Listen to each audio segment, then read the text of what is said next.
आज आपण इडली, डोसा तसेच पराठा किंवा सँडविच याच्यासोबत खाण्यासाठी एकदम मस्त चटपटीत चटणी बनवणार आहोत. तर त्या चटणीसाठी आपल्याला ओलं खोबरं पाहिजे.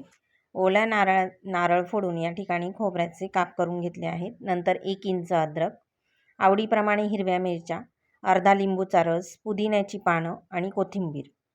अर्धी मूठ पुदिना, अर्धी मूठ कोथिंबीर, 1 चमचा जिरं, 1 चमचा साखर आणि चवीप्रमाणे मीठ.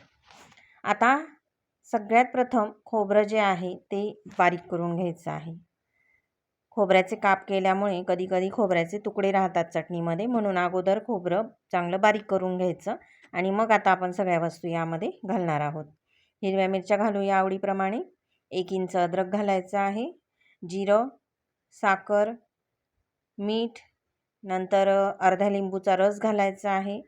याच्यामुळे चटणीला एकदम छान चटपटीतपणा येतो. तुम्ही सँडविच बनवत असाल, सँडविचला लावण्यासाठी, सँडविचबरोबर खाण्यासाठी, डोसा, इडली, पराठे कशासोबतही ही चटणी अतिशय छान लागते आणि पौष्टिक पण आहे.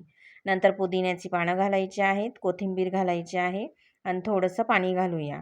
नंतर तुम्हाला किती पातळ घट्ट पाहिजे त्या प्रमाणामध्ये तुम्ही चटणीमध्ये पाणी घालू शकतात. मिक्सरला चालू बंद करून छान बारीक अशी चटणी या ठिकाणी आपली तयार झाली आहे आणि रंग बघा अगदी सुरेख आलेला आहे.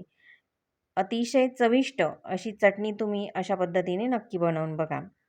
आता ह्या चटणीला आपल्याला तडका द्यायचा आहे. जर तुम्हाला आवडत असेल तर द्या, नाही दिला तरी देखील चालेल. अशी सुद्धा चटणी छान लागते. तेल चांगलं कडकडीत गरम करून घ्यायचं. नंतर 1 चमचा मोहरी घालायची. मोहरी चांगली तडतडू द्यायची आणि मग नंतर कढीपत्ता घालायचा आणि फोडणी चटणीवर घालायची आहे. अशी मस्त स्वादिष्ट आणि रुचकर या ठिकाणी आपली चटणी तयार झालेली आहे. तुम्ही कशासोबतही खा. रोजच्या जेवणामध्ये ताटामध्ये सुद्धा ही चटणी तुम्ही लावू शकतात. इतकी मस्त चटणी. आवडली असेल तर लाईक करा, शेअर करा, सबस्क्राईब करा.